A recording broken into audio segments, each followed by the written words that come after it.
Assalamualaikum warahmatullahi wabarakatuh. Perkenalkan, nama saya Haris Citna Ilma Hanafi dari Paralel 2 NPM 41819191801119. Di sini saya akan menjelaskan tunanetra, tunarungu, tunawicara, tunadaksa, tunagrahita, dan tunalaras.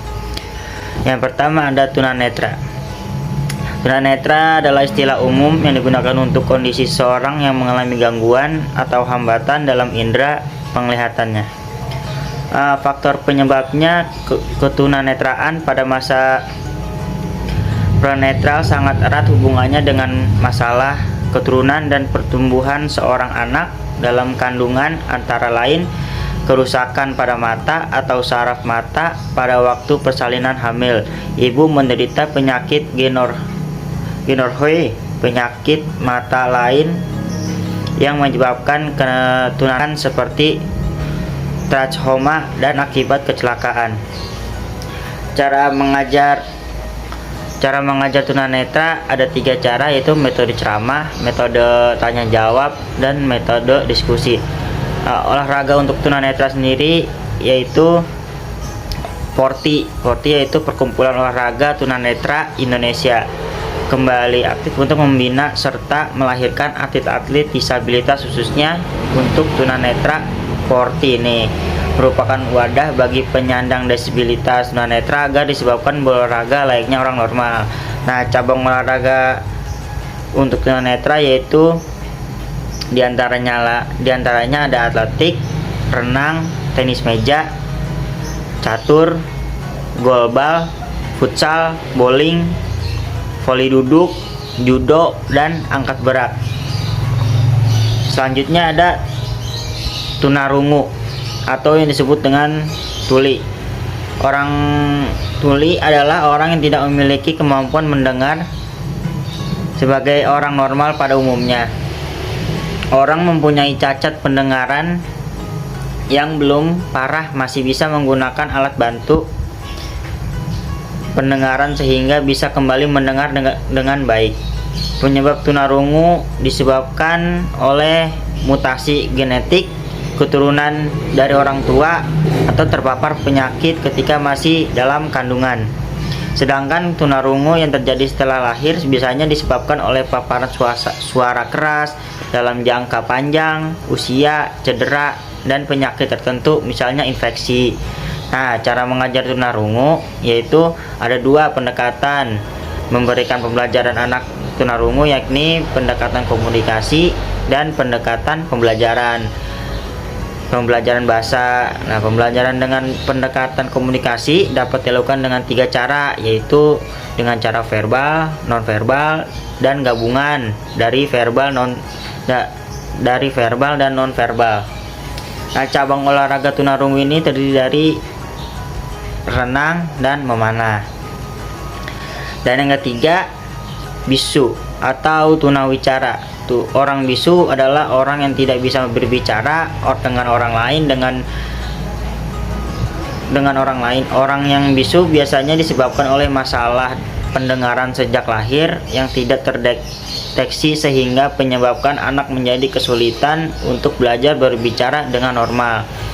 Penyebab tunawicara atau bisu adalah ketidakmampuan seorang untuk berbicara. Bisu menyebabkan oleh gangguan pada organ-organ seperti tenggorokan, pita suara, paru-paru, mulut, lidah, dan sebagainya.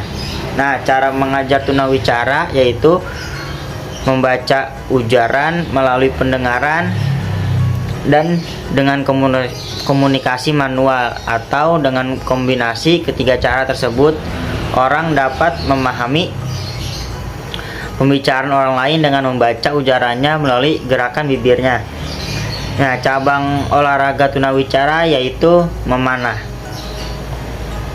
Yang keempat yaitu tunadaksa atau cacat fisik.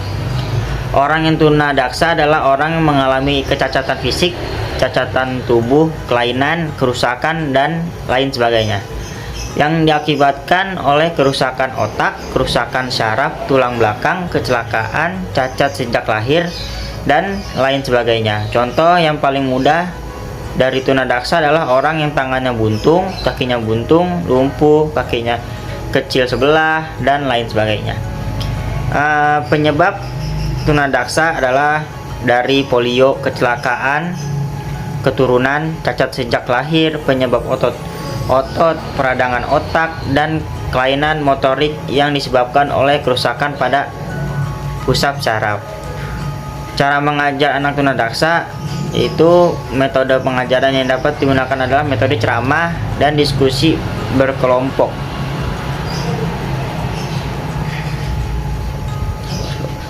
Nah, cabang olahraga untuk anak tunadaksa yaitu balap kursi roda. Dan yang kelima ada tunagrahita, yaitu keterbelakangan mental. Orang tunagrahita adalah orang yang mengalami keterbelakangan mental sehingga memiliki tingkat kecerdasan yang rendah di bawah rata-rata orang pada umumnya. Ciri mental terbelakang biasanya dapat dilihat dari kelainan fisik maupun dari perilaku yang abnormal yang sering ditunjukkan dalam kehidupan sehari-hari. Penyebab tunagrahita adalah faktor genetik atau fisiologis. Ketika masih berada di dalam kandungan, bayi dapat mengalami gangguan kromosom atau penyakit bawaan dari ibu atau adanya pengaruh eksternal seperti alkohol, obat-obatan, dan racun yang mempengaruhi pertumbuhan otak dan janin. Nah, metode yang bisa digunakan untuk pembelajaran anak tunagrahita yaitu metode argumentasi, metode bermain, metode kawan sebaya, dan metode ceramah. Nah, olahraga sendiri untuk tunagrahita adalah olahraga boce, merupakan salah satu olahraga khusus penyandang tunagrahita. Boce adalah olahraga rekreasi yang dimainkan 2 regu dengan 3 hingga 4 orang anggota. Yang terakhir yaitu ada tunalaras, cacat pengendalian diri.